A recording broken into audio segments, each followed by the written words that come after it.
Topología algebraica. Adelante. Muchas gracias. Bueno, igual quiero darles la bienvenida a todos a la escuela de verano y también decirles que si ustedes vinieron el año pasado, la primera plática va a ser esencialmente la misma, pero ya saben que la intención es introducir herramientas de álgebra para estudiar topología. Entonces lo que voy a hacer este día va a ser introducir los grupos de homología de un espacio topológico. ¿Okay? Entonces, como motivación, vamos a empezar hablando un poco de la característica de Euler.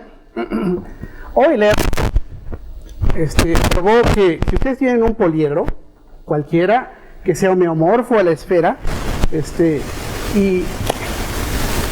y suman el número de vértices menos el número de aristas más el número de caras, esto siempre les da como resultado 2, ¿verdad? Y no importa cómo dividan al poliedro en caras, es 4 más 4 es 8, menos 6 es 2, 8 más 6 es 14, menos 2 es 2, cubo y octaedro son duales, ¿verdad? No hay que cambiar el 6 por el 8, pero este número siempre es 2, ¿verdad? Y pues no soy bueno pintando un dodecaedro ni un icosaedro, pero para eso le pedí prestado los juguetes a mi hija. Y con uno cuenta vértices menos aristas más caras. En un dodecaedro también tenemos 2. Y en un icosaedro, este es un octaedro. El icosaedro.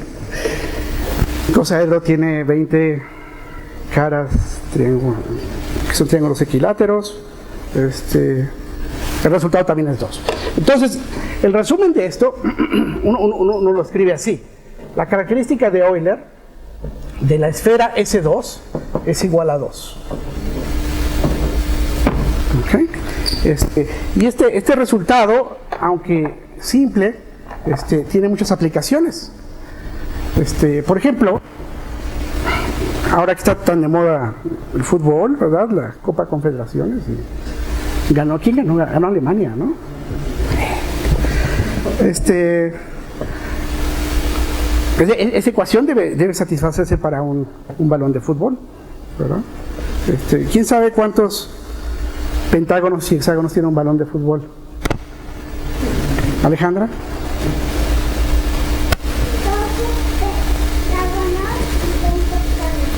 ¿Y cómo sabemos eso?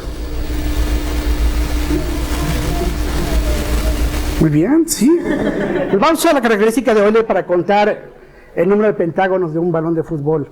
O de hecho, de cualquier poliedro homeomorfo S2 que se puede armar con pentágonos y hexágonos. Entonces, fíjense. Vamos a llamarle P al número de pentágonos. Número de pentágonos en el poliedro y H al número de hexágonos. ¿Okay? Y vamos a calcular vértices menos aristas más caras igual a 2. Entonces, uno de estos poliedros, ¿verdad? Pues aporta un vértice por cada pentágono. Entonces, el número de vértices es 5p, ¿verdad? Más, hay 6 vértices por cada hexágono, más 6h. Pero cada vértice está compartido por 3 caras. Entonces aquí hay que dividir entre 3. Este es el número de vértices. El número de aristas es 5p más 6h. Y cada arista está compartida por dos caras. Entonces hay que dividir entre 2. Y finalmente el número de caras. El número de caras es el número de pentágonos más el número de hexágonos. Y Euler les dice que esto tiene que ser igual a 2. ¿Okay?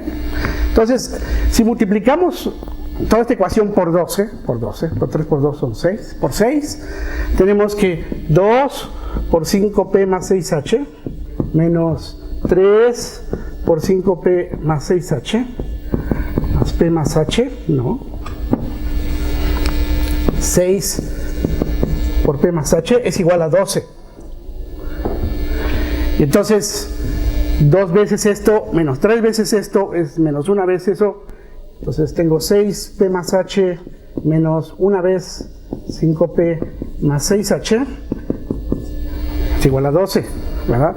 Y entonces 6H menos 6H se cancela y me queda 6P menos 5P igual a P. O sea que P es igual a 12.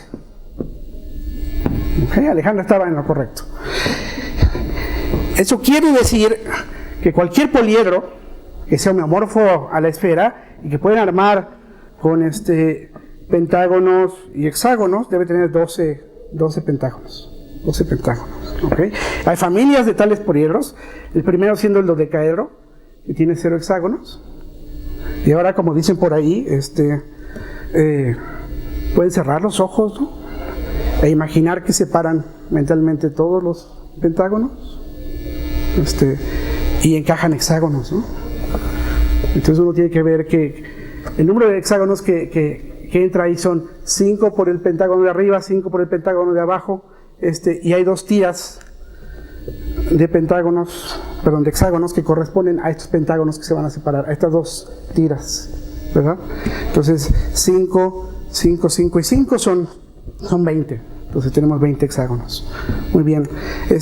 Ahora, este tipo de objetos no se usa solamente en fútbol. Son formas que aparecen de manera común en la naturaleza. Por ejemplo, hay una de las formas alotrópicas del carbón, ¿verdad? Una siendo el diamante, la otra el grafito. Hay una que se llama fulereno, ¿verdad? Pues los fulerenos son moléculas de carbón con 60 carbonos, ¿verdad? Y este poliedro tiene 60 vértices. Entonces imagínense una molécula de carbón con un carbono en cada vértice. Y en cada hexágono tenemos una especie de benceno, así, ¿no? Claro, sin los hidrógenos, porque necesitamos una ligadura más para conectar con los pentágonos, así. Entonces tenemos un hexágono de carbonos, con 3 dobles ligaduras que se van alternando. Esto existe en la naturaleza, ¿verdad? Y podemos usar este tipo de invariantes para analizarlo. Ahora, uno puede ir más allá de la esfera, ¿verdad? Y pensar en otras superficies.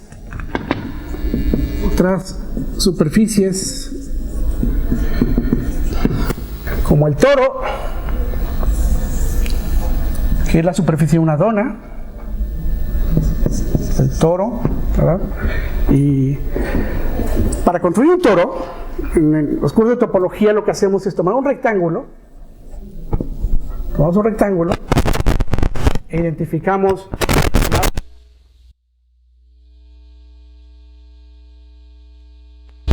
entonces si pegamos estos dos lados tengo un tubo, ¿verdad? Estos dos se vuelven círculos y cuando identifico esos dos círculos tengo un toro.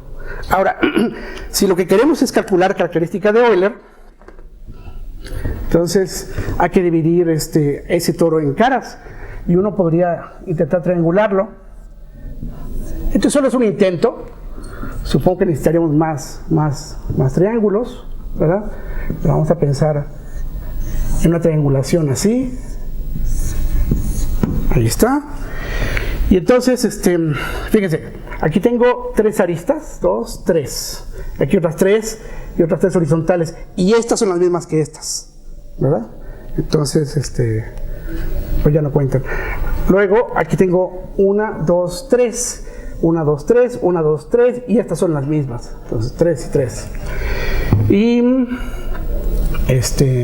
tengo 9 de estos cuadritos y las diagonales. Entonces, el número de vértices, bueno, aristas fue lo que conté. Aristas fue 9 más 9 más 9, ¿no? Es 27. ¿Cuántos vértices hay? Pues aquí hay 3. Ya se repitió. Otros 3 y otros 3. Y estos ya están repetidos. Entonces tengo 9. Y el número de caras, pues bueno, como tengo 9 rectángulos y todos divididos a la mitad, son 18, ¿verdad? Y entonces, en este caso, la característica de Euler del toro, que es vértices menos aristas más caras, es igual a 0. ¿Ok? Entonces, es un objeto esencialmente distinto a la esfera, ¿verdad? Y este número, como nos dijo Euler, no depende de la forma en que dividan a la superficie en caras. Pero uno puede pensar en superficies más complicadas, por ejemplo, una superficie con más hoyos, y esto se conoce como una superficie de género G, una superficie cerrada, orientable de género G, y en este caso la característica de Euler de SG es 2 menos 2G. ¿Okay? Entonces, el caso G igual a 0 es la esfera, porque no tiene agujeros. El caso G igual a 1 nos da el toro. Y esta sería la fórmula en general que relaciona el género con la característica de Euler. ¿Okay? Entonces, pueden imaginar un sinnúmero de aplicaciones para este tipo de fórmulas. Ahora, este invariante es un invariante aritmético, es un número. Y lo que quiero hacer hoy es construir invariantes de espacios en la categoría de grupos. Quiero construir grupos abelianos que sean invariantes de espacios topológicos. Y para eso necesito hablarles de complejos simpliciales, ¿verdad? O espacios triangulados, que son los que vamos a considerar hoy.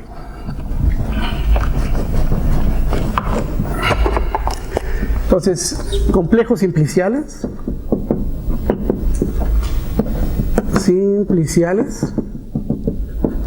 Y para mí esto va a ser sinónimo de espacio triangulado.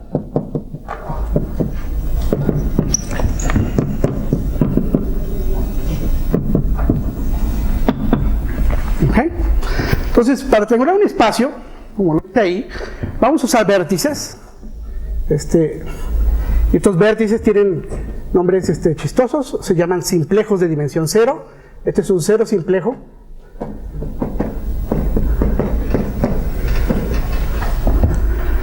Mi maestro de geometría diferencial siempre decía que eso se parecía a la palabra animalejo, ¿no? No le diga simplejo, se llama simple. Pero esta es la tradición. Una arista es un simplejo de dimensión 1, ¿verdad? Tiene dos vértices, B0 y B1, y las voy a pensar orientadas. Entonces la notación para ese simplejo es B0, B1. Y solo para llevar la noción de la orientación, voy a pensar que esto es menos B1, B0. ¿Ok? Entonces, podemos pensar en simplejos de dimensión 2, que son estos triángulos, B0, B1, B2. Están orientados, hay una manera natural de recorrer los vértices. Y la notación para este simplejo de dimensión 2 sería B0, B1 y B2. ¿Ok? Ahora, ya que estoy dándole esta orientación, me gustaría pensar en que el simplejo B1, B2, B0 es el mismo, ¿verdad? Y que esto es lo mismo que el simplejo B2, B0, B1. ¿Ok? Porque toma en cuenta la orientación. Mientras que si recorro los vértices al revés, B0, B2, B1, este es el negativo de es menos, entonces esto va a ser igual a menos S, y puedo empezar en B2,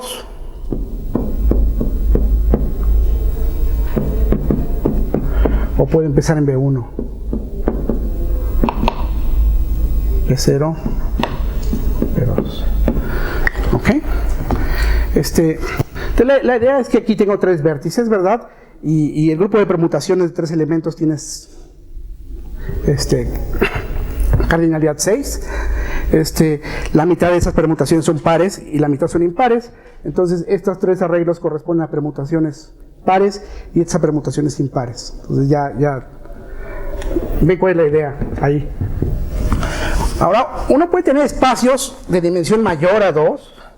Podemos querer considerar cosas más grandes que superficies.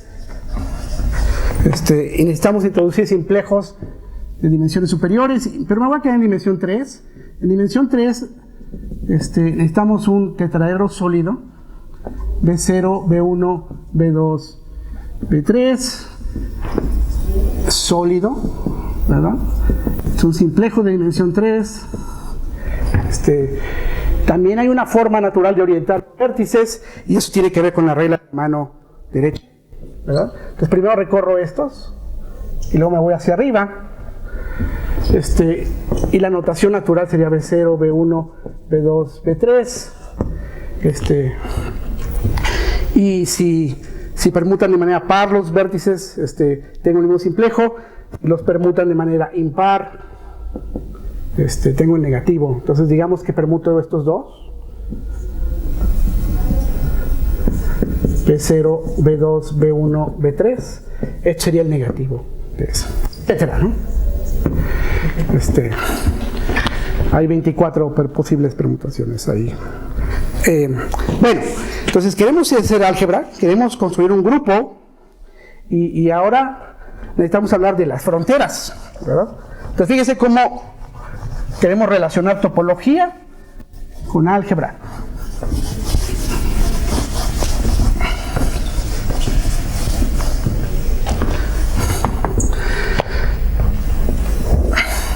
Entonces, quiero las fronteras.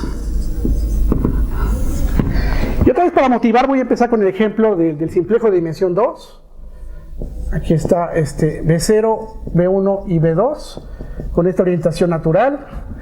Y pues yo voy a declarar que la frontera de este simplejo es la suma de las aristas orientadas. Entonces sería B0, B1 más B1, B2 más B2, B0. Pues tiene sentido, ¿no? La frontera de algo de dimensión 2 es algo de dimensión 1. ¿Okay? Y hasta el momento esta suma es formal. Todavía no sabemos en dónde estamos haciendo esa suma, ¿verdad? Pero lo que quiero hacer es escribirla de este modo. Fíjense, voy a poner este término aquí, adelante, B1, B2, porque ahí falta el 0. Aquí falta el 1, pero quiero que los índices vayan de manera creciente, entonces lo voy a escribir como menos B0, B2.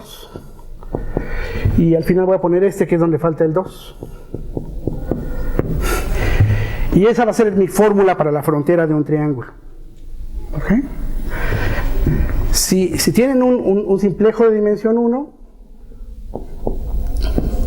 entonces la frontera de B0, B1, otra vez por definición va a ser B1, este simplejo de dimensión 0, menos B0.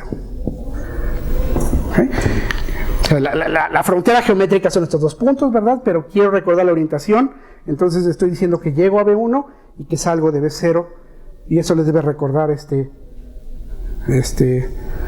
a una integral definida o algo por el estilo, ¿no? Entonces esa es la definición. Pues uno ya sabe entonces cómo definir la frontera de un simplejo de dimensión 3, y entonces en general la frontera de un simplejo de dimensión k, BK, sería la suma alternada de simplejos de dimensión menor, donde voy quitando el iésimo vértice a la vez. Entonces pongo B0, quito BI y termino con BK, y esta suma corre desde 0 hasta acá. Esa es la frontera. ¿Ok? ¿Qué dice? Dice, ¿dónde dice? En general. Lado izquierdo. Frontera. Mi letra es peor que la de mi médico, ¿no? Pero bueno, pongan atención, así como decía mi maestro de análisis vectorial, ¿no? Ojo, Ahí tome nota.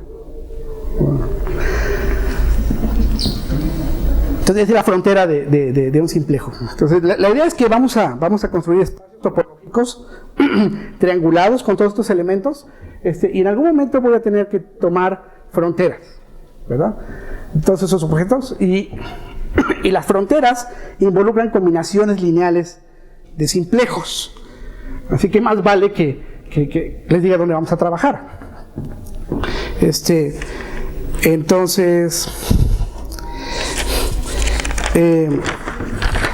esta es la definición. Necesitamos, si X es un complejo simplicial, ¿verdad? Si tiene un espacio triangulado, voy a llamarle C0, ¿verdad? A todas las combinaciones lineales, son las combinaciones lineales de vértices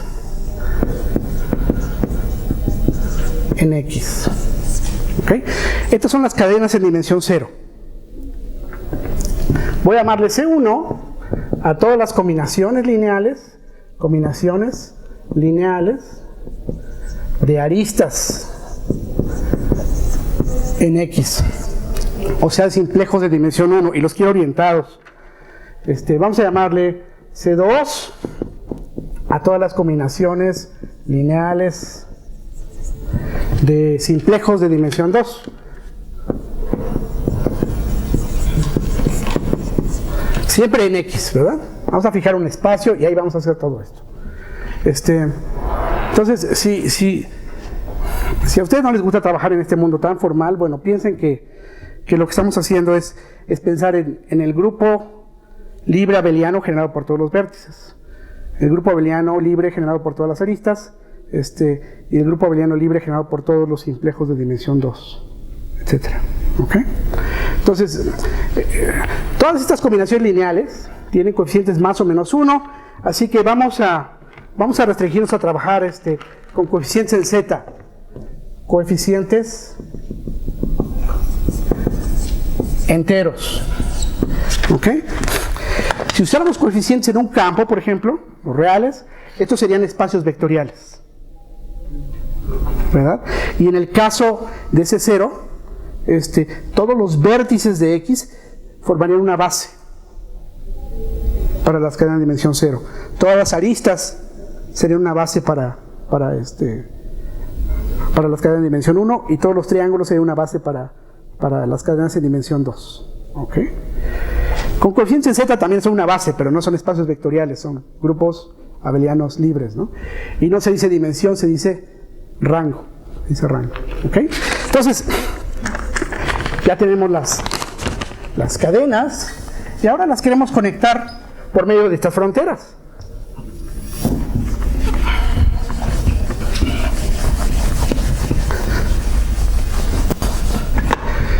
Entonces, empezamos aquí con C0, C1, C2, salud, podríamos tener C3, etcétera, y los quiero conectar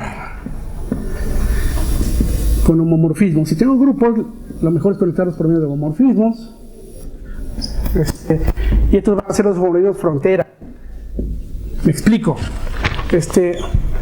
Una base para C1 eran todas las aristas, pero yo ya sé cómo tomar frontera de aristas, ¿verdad? Son combinaciones lineales aquí. Entonces, si conozco esta transformación lineal en la base, la conozco totalmente. ¿Ok? Y eso me da una lineal de C1 y C0, un homomorfismo de grupos. Igual aquí. Ya sé cómo tomar frontera de triángulos, y el resultado son combinaciones lineales de aristas. Y si me voy más arriba, fronteras de tetraedros sólidos serían combinaciones lineales de triángulos. Entonces tengo todos esos homomorfismos de grupos. Ahora, para distinguirlos de alguna manera, a le vamos a llamar la frontera 1, que sale de C1, a esta delta 2, delta 3, aquí iría delta 4, etc. Y como no tenemos objetos en dimensión menos 1, vamos a terminar aquí en 0. Y Y a esto, si quieren, al homomorfismo trivial, este grupo trivial y este homomorfismo trivial, esto le podemos llamar delta cero, pero es obviamente la función cero. La función cero. ¿Ok? Entonces, algo que se cumple siempre en este tipo de diagramas es este resultado. Si nos fijamos en el nodo K, ¿verdad? En el nodo K, la frontera que entra es delta K más 1 y la que sale es delta K.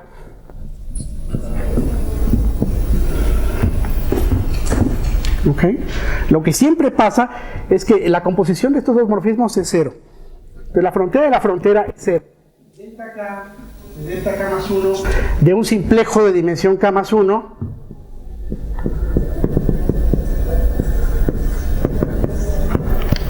siempre es cero, ¿verdad? Y esto es muy fácil, con esta fórmula es realmente muy fácil probar eso. Lo voy a dejar como ejercicio. Pero vamos a hacer un ejemplo de dimensión 2 otra vez, ¿no? Aquí está B0, B1, B2 y esto es un triángulo. Entonces me voy a fijar en la frontera de B0, B1 y B2. Entonces vamos a pensar en la frontera orientada, que fue con la que empezamos. Esto era algo así como B0, B1, más B0, B1, más B1, B2, más B2, B0. B1, B2.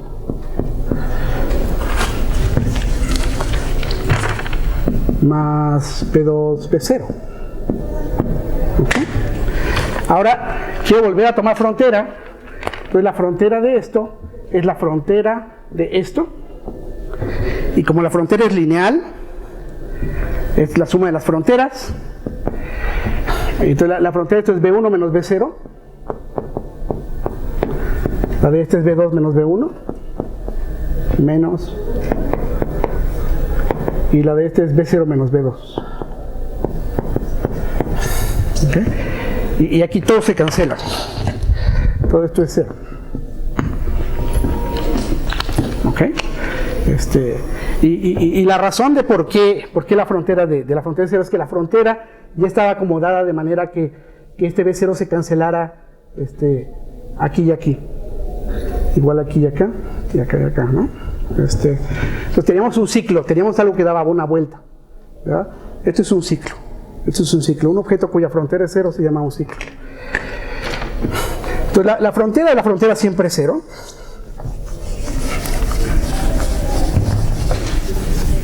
Pero hay cadenas que tienen frontera cero, por alguna razón no trivial, no porque sean frontera de alguien.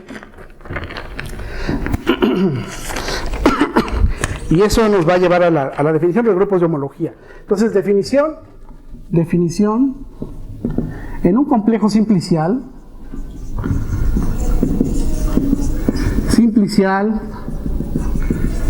X, definimos los ciclos en dimensión K como el kernel de delta K. Definimos las fronteras en dimensión K como la imagen de delta K más 1. Entonces, estos se llaman los ciclos en dimensión K. Y estos se llaman las fronteras en dimensión K. ¿Ok? Noten, ¿verdad?, que kernel de este morfismo e imagen de viven aquí. Son subgrupos de CK, ¿verdad? Pero la condición de que la composición de las fronteras sea cero me está diciendo que la imagen de está contenida en el kernel de ¿verdad? Entonces, las fronteras están contenidas en los ciclos. Siempre, ¿no? Y ambos están contenidos en las cadenas de dimensión K, ¿verdad? Entonces definimos el késimo grupo de homología.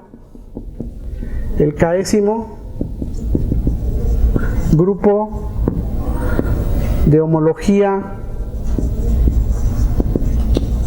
de X se llama HK de X. Lo definimos como el cociente de ciclos entre fronteras. Estos son los ciclos entre las fronteras. ¿Ok? Estos son los invariantes con los que vamos a trabajar. Y a uno se pregunta, ¿por qué querríamos definir ese grupo? ¿Por qué querríamos estudiar un grupo así? Pues que queremos estudiar la topología de la superficie o del espacio en cuestión. Y vamos a pensar que este es el espacio con el que estamos trabajando. Esto es X, ¿verdad? Vamos a pensar que tiene un hoyo por aquí y lo demás está relleno. Y lo vamos a triangular.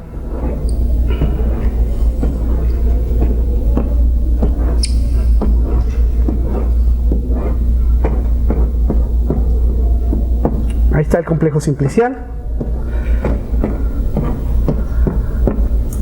Ahí está, ¿verdad? Entonces, hay ciclos muy claros aquí. Por ejemplo, podría fijarme en la suma de todas estas aristas. Y están acomodadas de manera que su frontera es 0. Esto es un ciclo en dimensión 1, ¿verdad? Pero no es frontera de algo. Tenemos este hueco aquí, mientras que este ciclo es frontera de esta región, digamos sombreada, ¿verdad? Entonces queremos detectar huecos, ¿verdad? En este caso usaríamos cadenas de dimensión 1 para detectar huecos en la superficie, y lo que tenemos que hacer es ignorar ciclos que son frontera de alguien, ¿verdad? Si hacemos eso, si logramos hacer eso, entonces vamos a detectar los huecos. Y esto es lo que está pasando. H1 de X son los ciclos en dimensión 1 módulo las fronteras en dimensión 1. Como estamos trabajando con un grupo abeliano, esto equivale a hacer 0 todas las fronteras. ¿Ok? Y estos grupos nos van a dar información sobre X. Entonces vamos a ver un ejemplo. Vamos a pensar en la esfera S2.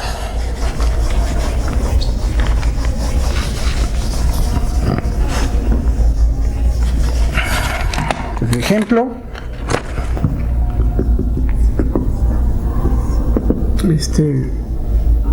La esfera S2,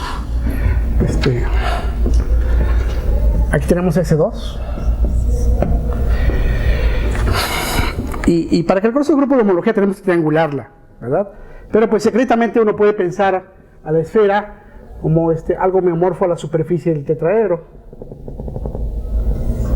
¿Ok? Y ahí está el complejo simplicial. Entonces lo que estamos viendo ahí es esta triangulación se puede trasladar a la esfera. Tengo 1, 2, 3 vértices. Entonces tengo 3 raíces cúbicas de la unidad. Así. Uno aquí arriba. Entonces agarran el tetraedro y lo inflan. Lo inflan. Así. Y aquí hay uno. Este que da la vuelta, este que da la vuelta. Hay uno por atrás. Ahí está. Hay una triangulación de la esfera así, ¿no? Pero pues lo más sencillo es pensar en el tetraedro. Y solo en la superficie. Solo quiero pensar en la superficie. No está relleno. Entonces, este complejo consiste de 4 vértices. 3 y 6 aristas y 4 caras, 4 triángulos. Entonces vamos a calcular sus grupos de homología. Fíjense, quedamos que C0 son todas las combinaciones lineales de vértices. En este caso son B0, B1, B2 y B3. ¿Ok? Si esas combinaciones lineales las tomáramos sobre los reales, eso sería R4. Sería un espacio vectorial de dimensión 4. ¿No? C1 son combinaciones lineales de aristas, entonces de cosas de la forma BI, BJ y de C1. Y C2 serían combinaciones lineales de triángulos, o sea, cosas de la forma BI, BJ, BK. Entonces, podemos escribir el complejo de manera algebraica.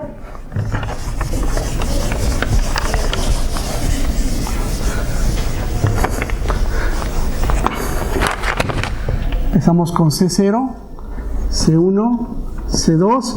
No tenemos nada en dimensión 3, así que terminamos en 0. Estos son los morfismos frontera. No hay nada en dimensión menos 1.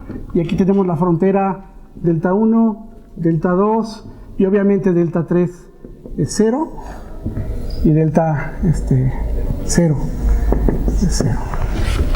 ¿Ok? Ahora tenemos 4 vértices, así que este grupo es isomorfo a z a la 4. También tengo 4 simplejos de dimensión 2. Esto es z a la 4 y tengo 6 aristas. ¿Verdad? Entonces este grupo es isomorfo a z a la 6. Entonces esta es la álgebra lineal con la que tengo que lidiar. Tengo transformaciones lineales de z4 en z6 y de z6 en z4, ¿verdad? O sea, matrices de 4 por 6 y de 6 por 4. Dos matrices de ese estilo que multiplicadas dan 0.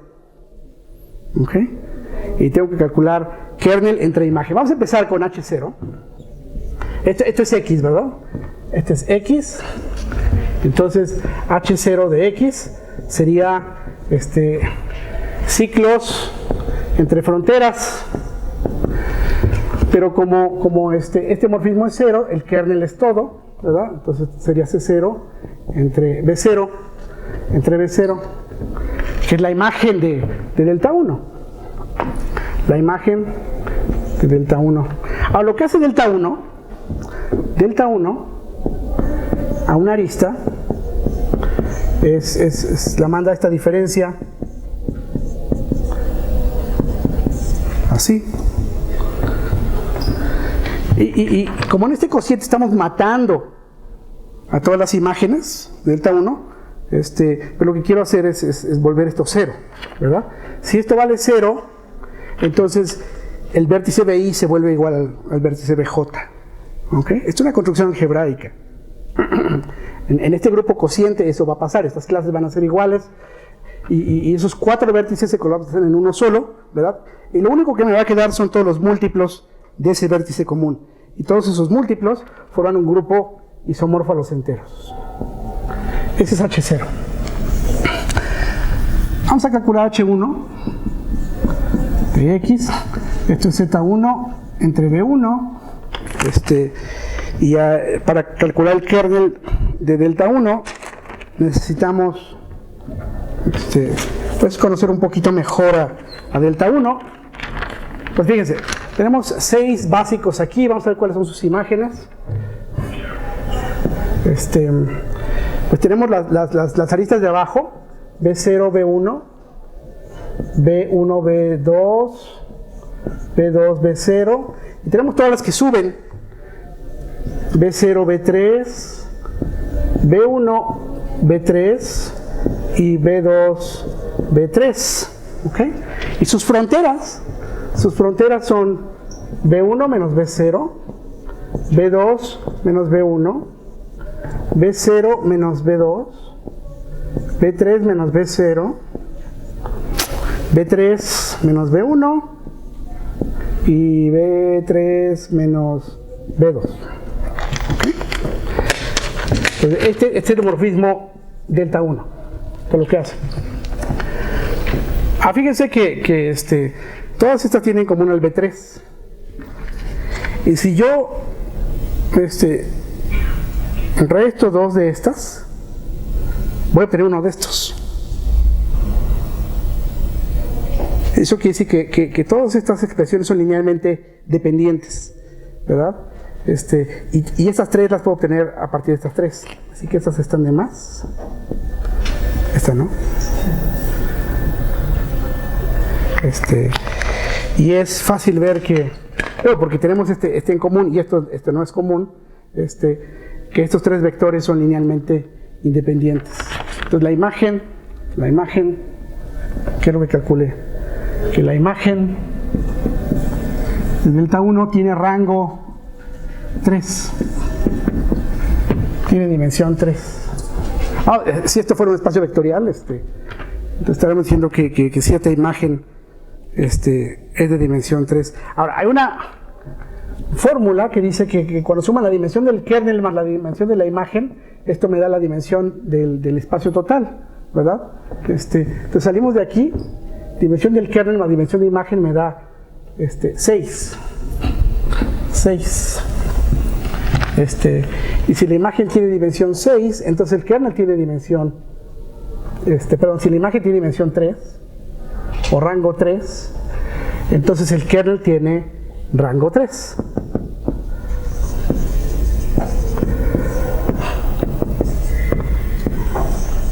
¿Okay?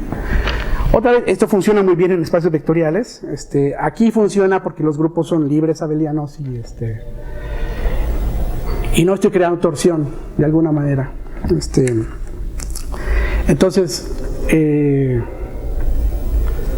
ya sé quiénes son los ciclos, ¿no? Los ciclos es un grupo isomorfo a z a la 3. Z a la 3. Y de hecho, ¿quiénes son esos ciclos en dimensión 1? Fíjense. Vamos a pensar en estos ciclos, en los triángulos, ¿no? Son estos ciclos de dimensión 1. Este de acá,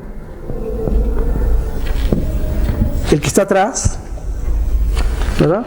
Y si uno suma esos tres, me va a quedar el de abajo, porque las aristas de los lados se cancelan entre sí. ¿Ok? Entonces parece que tengo 4, pero realmente puedo generar con 3. Y esa es una base para los ciclos. Pero ahora tengo que dividir por la imagen de delta 2. ¿Quién es una base para C2? Son todos los triángulos. Y las fronteras de esos triángulos son precisamente los ciclos que puse, ¿verdad? Entonces le estoy pegando al kernel. Lo que estoy diciendo es que las fronteras en dimensión 1 son iguales a los ciclos, y entonces este grupo es trivial.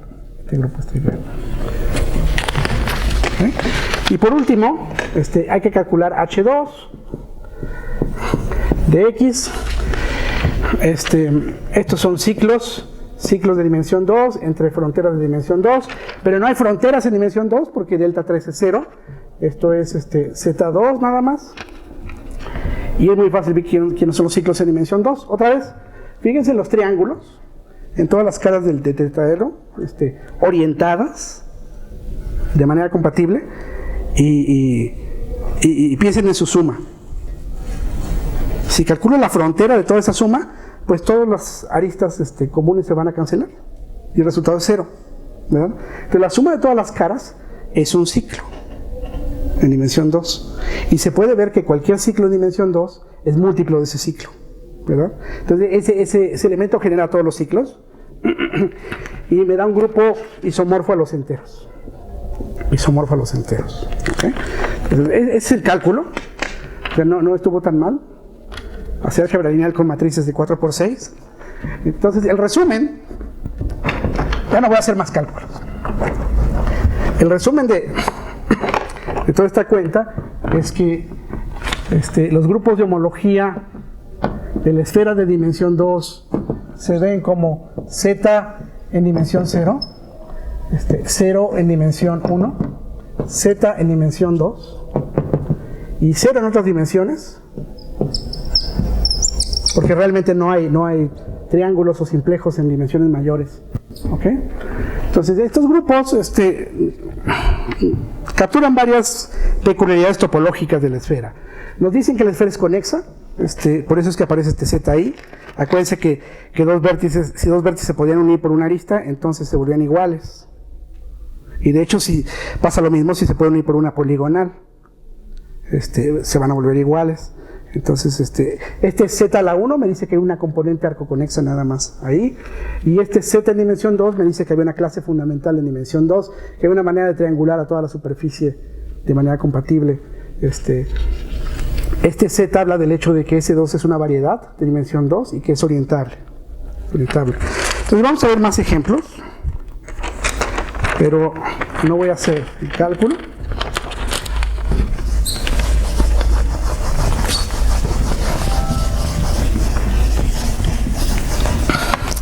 El caso del círculo, o la circunferencia, si X es la circunferencia, entonces podemos modelarla como un triángulo, pero nada más tiene vértices y aristas. Y si hacen el cálculo, HQ del círculo es Z en dimensión 0. Aquí tengo el ciclo de dimensión 1, ese se ve muy fácil. Z en dimensión 1 y 0 en dimensiones superiores. Otro caso.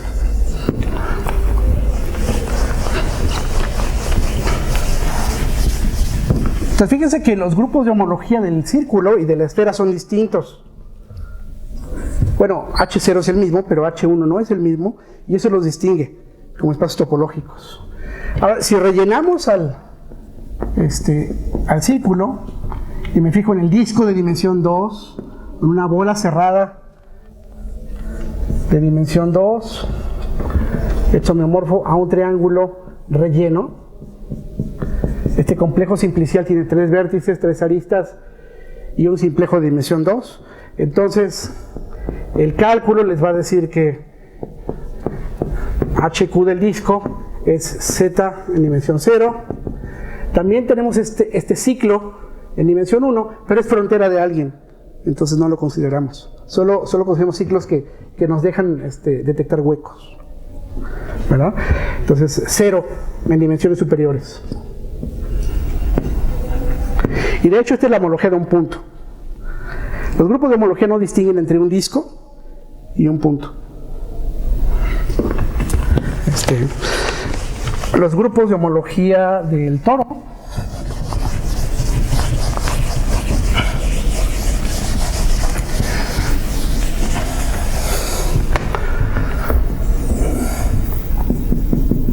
ejemplo, X es igual al toro. Ya vimos cómo triangular al toro. Y usando esa triangulación uno puede calcular los grupos de homología a mano, si quieren. Y el resultado es Z en dimensión 0 porque es conexo. Z más Z en dimensión 1. Z en dimensión 2. Y 0 en otro caso. Pues fíjense que uno puede dibujar 2 ciclos linealmente independientes en dimensión 1. Claro, son ciclos poligonales, si los debe uno pensar. Y en los grupos de homología, en H1, cualquier otro ciclo es combinación lineal de estos dos. ¿Okay? Este Z en dimensión 2 viene de triangular al todo el toro y sumar todos los triángulos con orientaciones compatibles. Ese es el ciclo en dimensión 2. ¿Qué más?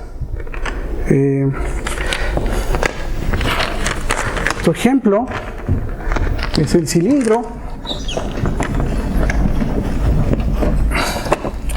Entonces, ejemplo X igual a un cilindro. Esta es la superficie de un cilindro. Y acuérdense que un cilindro se puede obtener de un rectángulo, pegando este lado con este lado, y este rectángulo se puede triangular así o de manera más fina. Los grupos de homología no dependen de la triangulación. Y entonces el cálculo les dice que HQ de X es Z en dimensión 0, Z en dimensión 1 y 0 en otro caso. Son los mismos grupos que los del círculo. Los mismos. Uno podría hacer una pequeña variación aquí. Pensar en la banda de Möbius.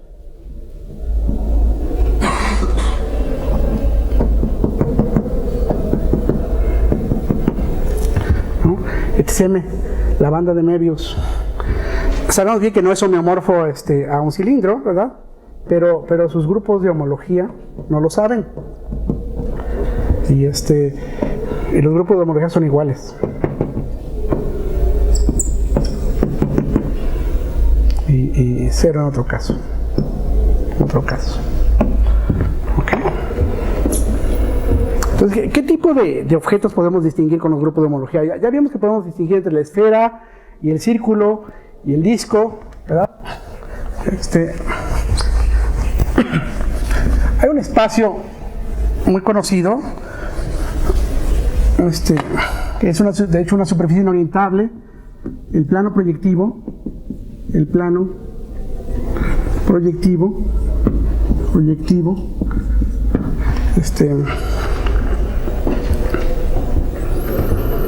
y la definición del plano proyectivo es el espacio que consiste de todas las líneas en R3. Vamos en R3. Todas las líneas en R3 que pasan por el origen. Vamos a fijar en todas estas líneas. Y estos van a ser los puntos del plano proyectivo. Entonces la idea es que uno usa este tipo de construcciones para estudiar proyectividades, para estudiar perspectiva, ¿verdad?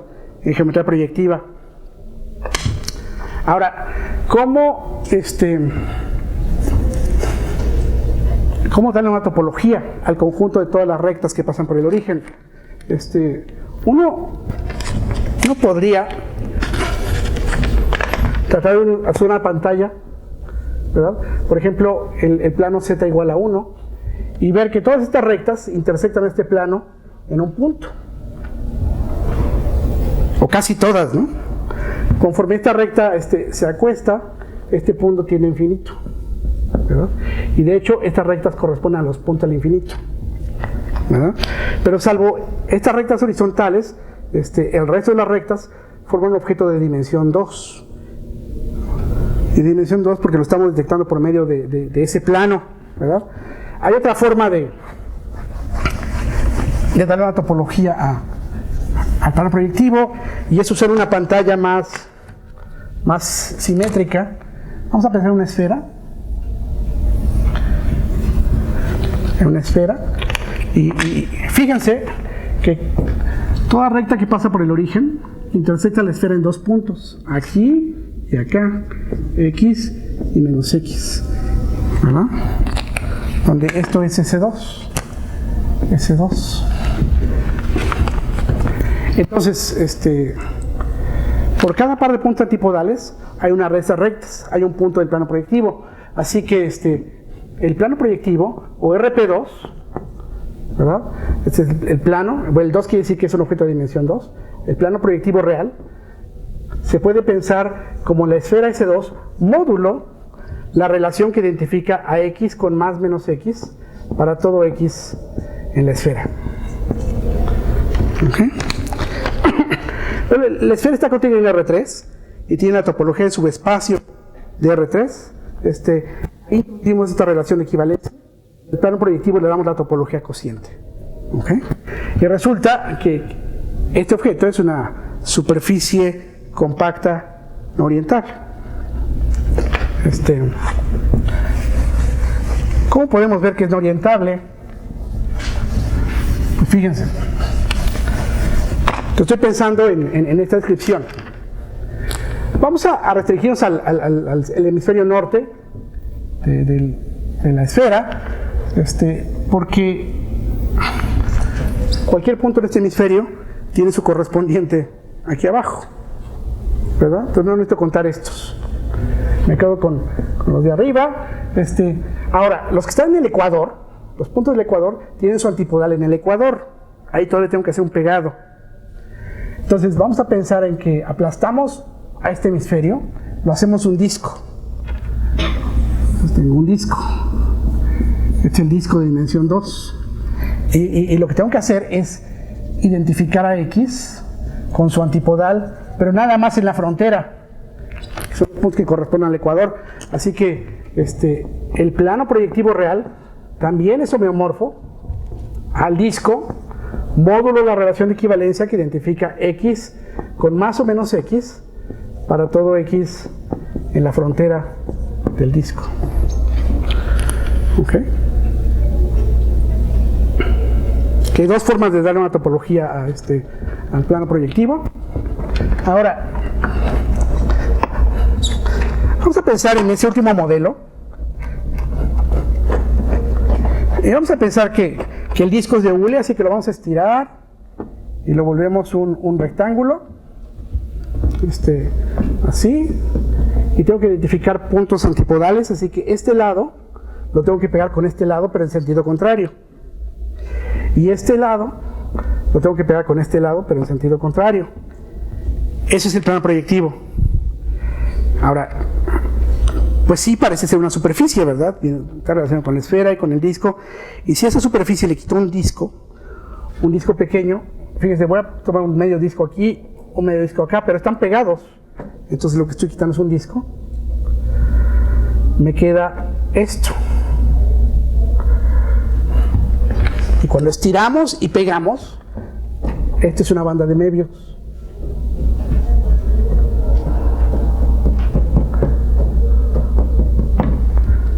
¿No? Entonces, la idea aquí es que si ustedes toman una banda de Möbius y le pegan un disco por las fronteras, lo que tienen es un plano proyectivo.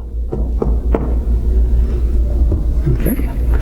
Entonces, como RP2 contiene a una copia de la banda de Möbius, es una superficie no orientable. Ahora, uno puede usar cualquiera de estos modelos para triangular RP2 y calcular sus grupos de homología. Y el resultado es un poco distinto a lo que habíamos estado teniendo.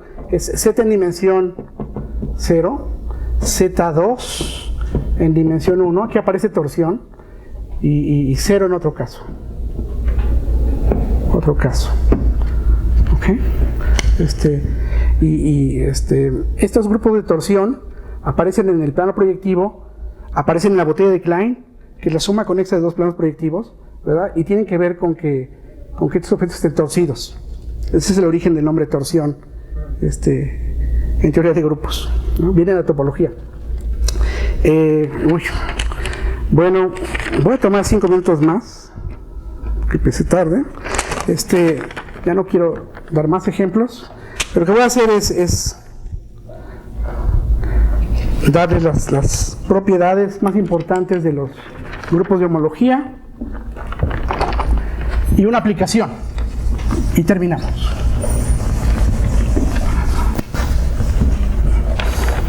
Entonces, vamos a pensar que tenemos un complejo simplicial. Teorema: si X es un complejo simplicial,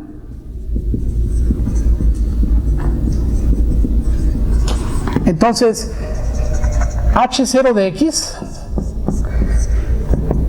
siempre se ve como Z a la K, donde K es el número de componentes arcoconexas de X. Entonces, todos los ejemplos que vimos eran conexos, así que H0 era un solo Z, ¿verdad? Pero puede tener complejos simpliciales con varias piezas. El primer grupo de homología está relacionado con el grupo fundamental, del cual lamentablemente no voy a hablar, pero tal vez Jesús González o Antonio sabe del grupo fundamental. Y resulta que es la abelianización del grupo fundamental. Entonces, hay otra forma de asociar de grupos a espacios topológicos, los famosos grupos de homotopía. Pi1 es el primer grupo de homotopía, el grupo fundamental, que no necesariamente es abeliano, pero uno puede dividir por el subgrupo conmutador y hacerlo abeliano, y resulta que eso les regresa el primer grupo de homología. Y una propiedad importante es que si dos espacios son homeomorfos, si X y Y son homeomorfos, entonces todos sus grupos de homología son isomorfos. Son isomorfos para todo K mayor o igual que 0. ¿Okay? Y así es como distinguimos espacios topológicos. ¿Ah? Porque si tuviéramos un par de espacios X y Y para los cuales algún grupo no coincide, entonces pues no podría ser homeomorfo, ¿verdad? Es decir, si HK de X no fuese isomorfo a HK de Y para algún K, entonces X no sería homeomorfo a Y. ¿Okay? Así distinguimos espacios. De esa manera. De esa manera. Otra propiedad, la que lo vuelve funtor, es cómo se relacionan los grupos de homología con funciones continuas. Entonces imagínense que tiene una función continua, f de x a y es una función continua, ¿verdad? Y resulta que todas esas funciones continuas pasan al álgebra, ¿verdad? Dada una función continua, existe un homomorfismo. Existe un homomorfismo f estrella de hk de x en hk de y, que satisface dos propiedades esencialmente. Uno, si la función fuera la identidad, si x y y fueran iguales, si la función fuera la identidad, si f fuera la función identidad de x en x, entonces el inducido es el morfismo de identidad.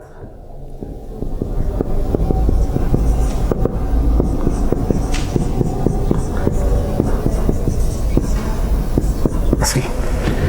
Y dos, si yo tuviera tres espacios, x, y y z, y tuviera dos funciones entre ellos, f y g, ¿verdad? Y aquí pongo la composición, g compuesto con f. Entonces,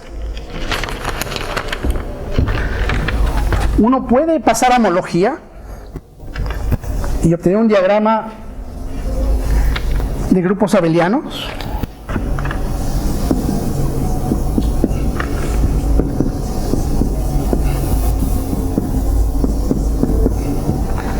Donde aquí está el inducido por F, el inducido por G, el inducido por la composición,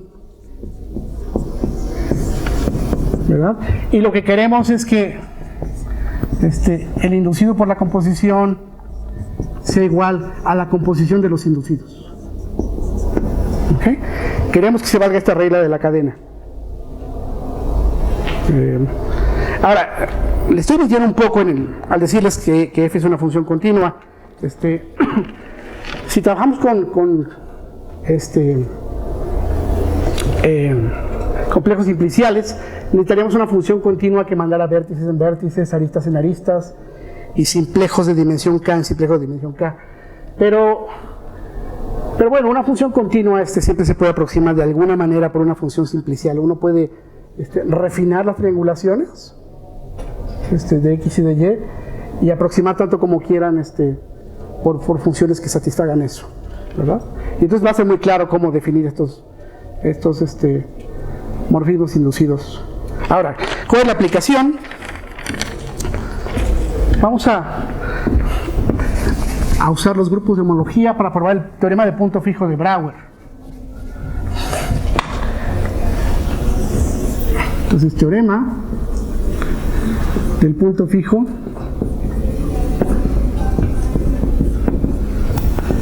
de Brouwer, ¿okay? Que dice que toda función continua del disco en el disco continua posee un punto fijo. Un punto fijo. ¿Okay? O sea que existe un x0 en el disco, al que f de x0 es igual a x0. Vamos a ver cómo se prueba eso con topología algebraica. Pues demostración por contradicción. Vamos a suponer que no hay puntos fijos, ¿verdad? Supongamos que no existe, bueno, que f de x, mejor dicho, es distinto de x para todo x en el disco. Entonces la figura se ve así. El disco, aquí está x y aquí está f de x, siempre son distintos. ¿Okay? Y como son distintos, uno puede considerar al segmento o al rayo que va de f de x a x. Así, en esta dirección. Y lo podemos intersectar con la frontera. Este punto se va a llamar g de x, ¿verdad? Entonces, este es el disco. Y esto de acá es la frontera o el círculo unitario. Y entonces lo que construimos fue una función del disco en el círculo,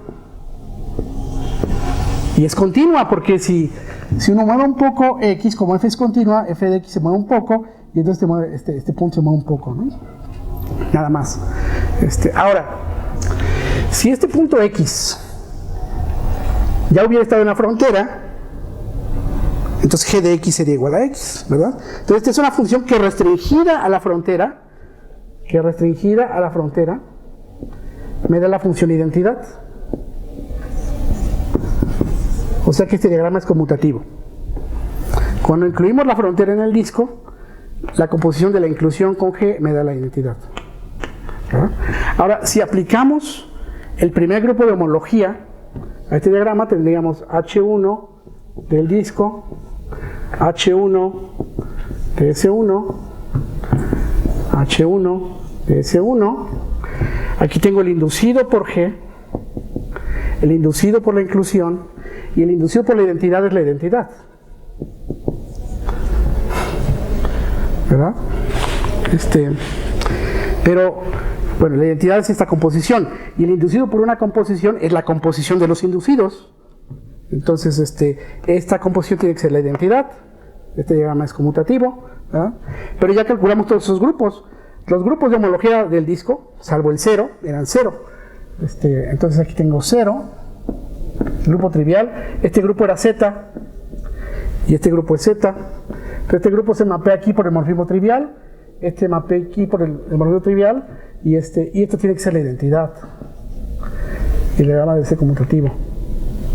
Y he hecho una contradicción, ¿verdad? Porque la identidad no puede factorizar por el grupo trivial. Entonces, eso prueba el teorema de punto fijo de Brouwer, y es un buen lugar para detenernos. Gracias.